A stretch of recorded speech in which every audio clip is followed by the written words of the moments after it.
Hey hello friends, welcome to a new video. इस video में हम डिस्कस करेंगे ये जो इज़राइल और ईरान के बीच जो जंग चल रही है, इसमें भारत को किसका साइड लेना चाहिए या भारत को किसका साथ देना चाहिए, ठीक है? तो इस टॉपिक को मैंने 2 भागों में बाँटा है। पहला है भारत और ईरान का रिलेशंस और दूसरा भारत और इज़राइल का रिलेशंस। तो चलिए आगे बढ़ते हैं। तो पहला topic India and Iran relations ancient times. Friends, Bharat और ईरान का संबंध प्राचीन काल से है। ये कोई नया संबंध नहीं है। तो we were friends from an ancient time.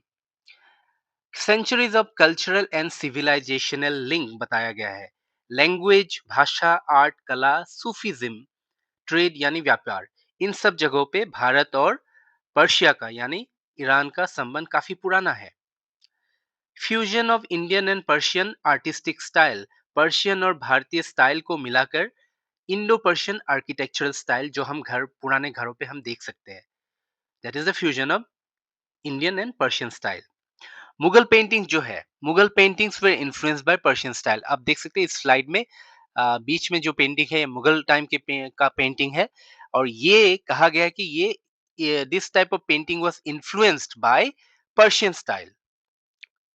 फिर कह रहे हैं कि trade trade between both countries dates back to ancient times via trade routes through Persian Gulf and Arabian C.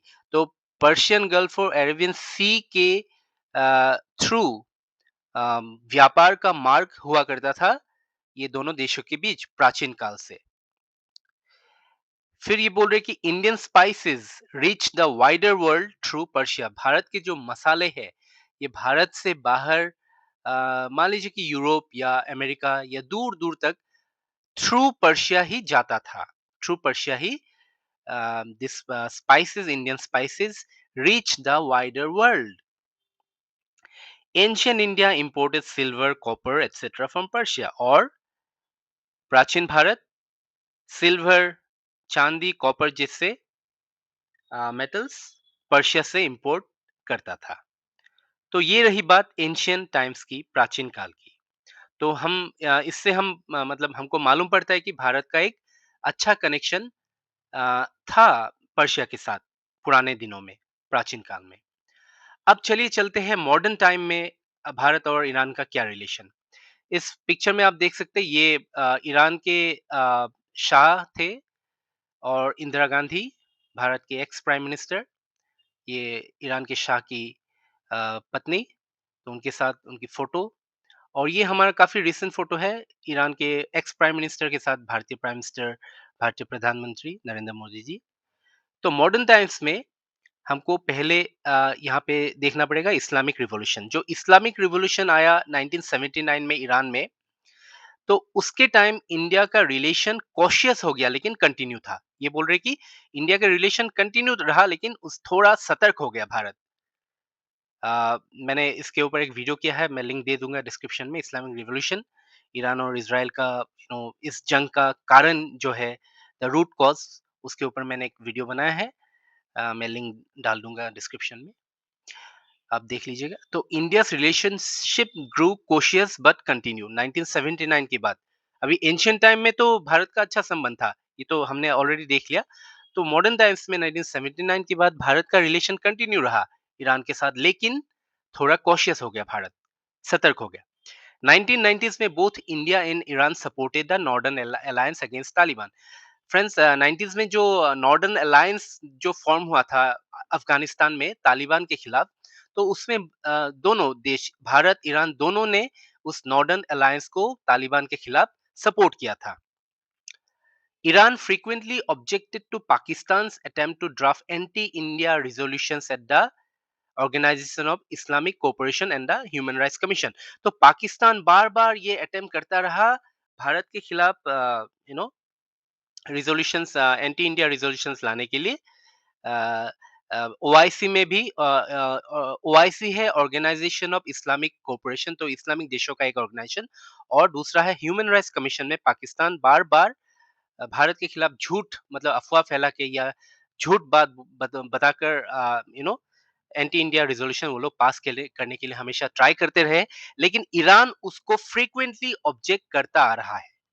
Iran ने हमेशा पाकिस्तान के क्लेम्स को ऑब्जेक्ट किया है। 22 मई 2016 को prime minister Narendra Modi paid an official visit to Iran. 2016 2014 में प्राइम मिनिस्टर नरेंद्र मोदी पहली बार भारत के प्रधानमंत्री बने। उसके बाद 2016 में उन्होंने एक ऑफिशियल विजिट किया ईरान ईरान में। In May 2024, India had reportedly signed a 10-year contract with Iran to develop the Chabahar port. जो ईरान का छबहार पोर्ट है, उसको डेवलप करने के लिए 10 साल का एक कॉन्ट्रैक्ट भारत ने साइन किया मई 2024, मतलब लास्ट ईयर। देन ये बोल रहे हैं कि India voted against Iran in the International Atomic Energy Agency in 2005।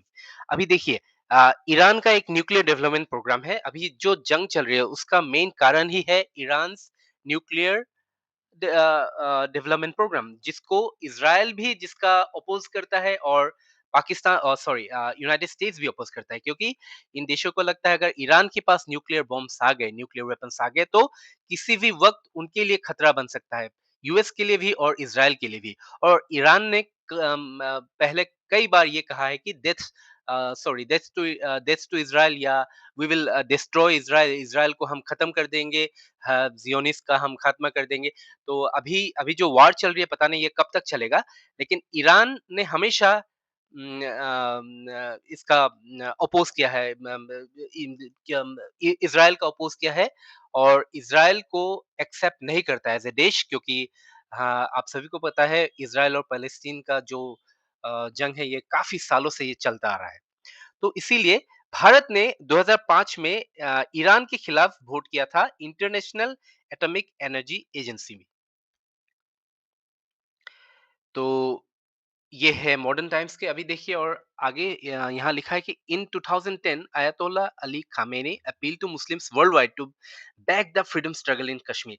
देखिए फ्रेंड्स, ईरानी लोगों से हमारी कोई दुश्मन नहीं है।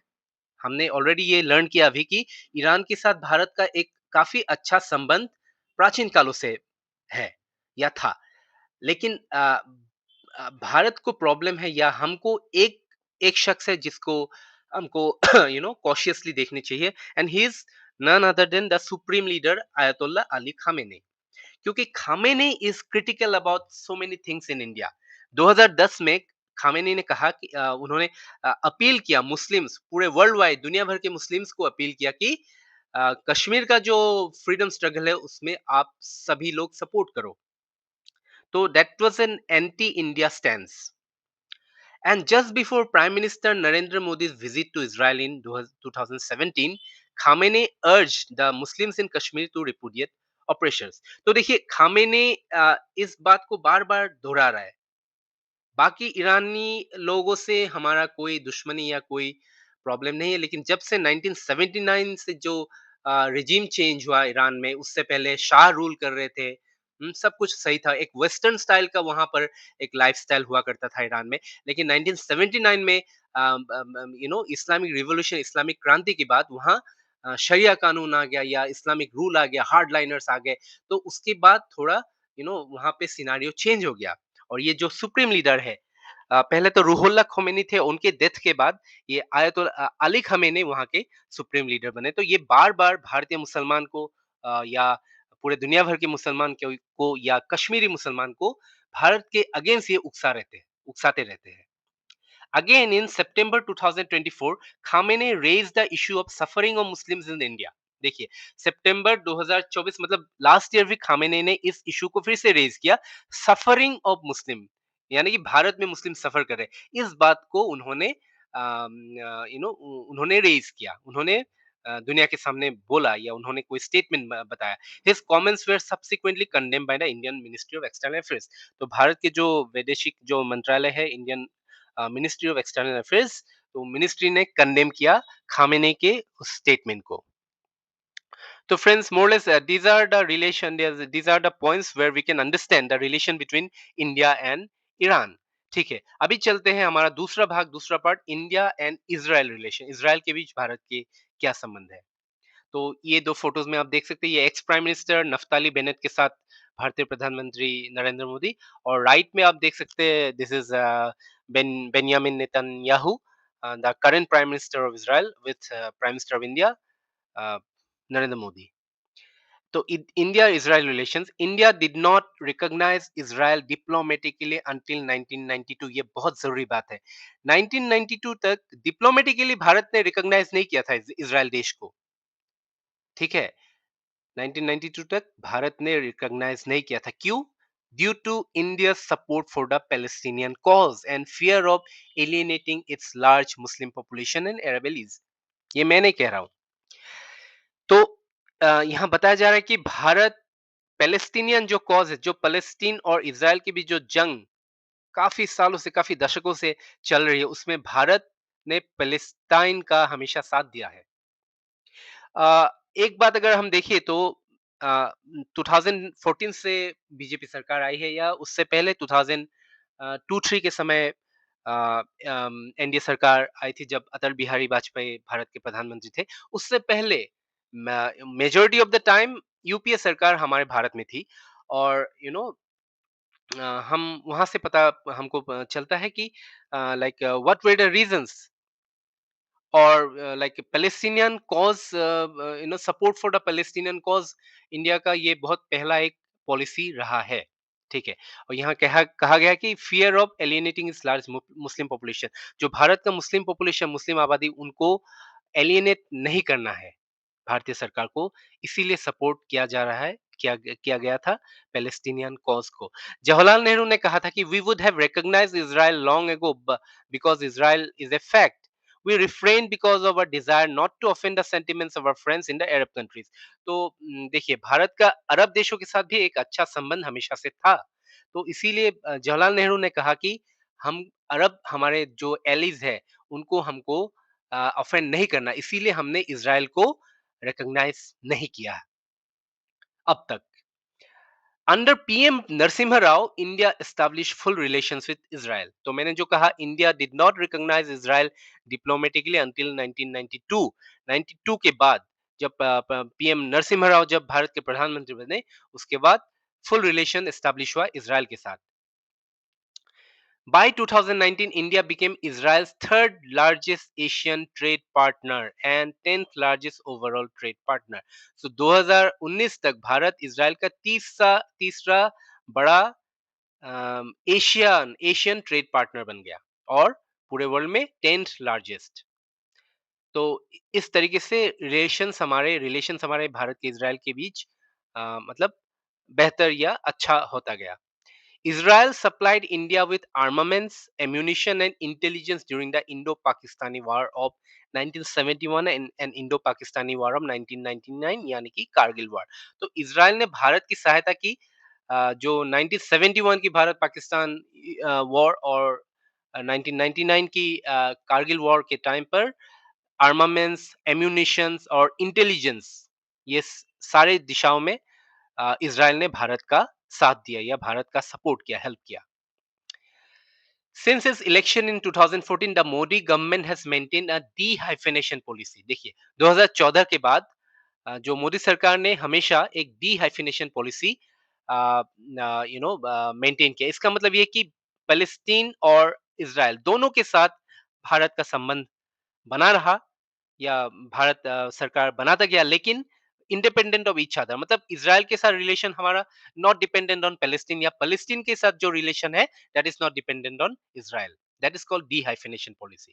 And at the height of the 2014 Israel-Gaza war, India blamed both sides. दोनों साइड को, इजराइल और गाजा के बीच जो 2014 में जो वार हुई थी, इंडिया ब्लेम बोथ साइड, दोनों साइड को इंडिया ने ब्लेम किया. और इजराइल को भारत ने कहा stop this proportionate use of force, ये भारत ने इजराइल को कहा 2014 में.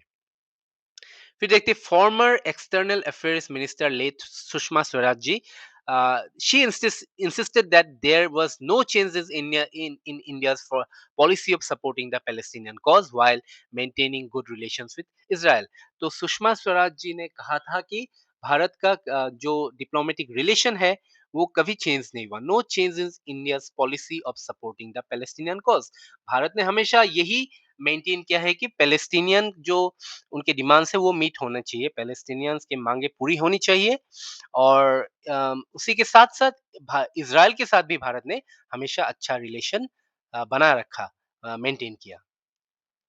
India-Israel relationship has been very close and warm under the premiership of Narendra Modi since 2014. So 2014 के बाद जब नरेंद्र मोदी जी भारत के प्रधानमंत्री बने, तब से भारत और इज़राइल के संबंध काफी अच्छे होने लगे. Very close and warm. In 2017, Narendra Modi became the first ever Prime Minister of India to visit Israel. तो मोदी जी 2014 के बाद 2017 में भारत के प्रथम फर्स्ट प्रधानमंत्री बने इज़राइल जिन्होंने इज़राइल विजिट किया. By 2024, Indians made up the largest share of foreign students in Israel. So 2024 तक इज़राइल में जो फॉरेन स्टूडेंट्स है, India made the largest share, मतलब सबसे ज्यादा फॉरेन देश अगर कोई देश स्टूडेंट्स भेजता है तो वो है Bharat. And they are also growing source of manual labour, काफी लेबर्स भी भारत से इज़राइल भारतीय लेबर्स इज़राइल में है, वहां पर काम कर रहे हैं. Israel condemn the Pahalgam terrorist attack, ये काफी रिसेंट है. जो पहलगाम टेररिस्ट अटैक हुआ था भारत में कश्मीर में 22 अप्रैल को, तो इज़राइल ने कंडेम किया and expressed support for India. तो फुल स्ट्रॉन्ग सपोर्ट उन्होंने जताया भारत को. Israel publicly praise India's air strikes on Pakistan. उसके बाद जो पाकिस्तान में जो एयर स्ट्राइक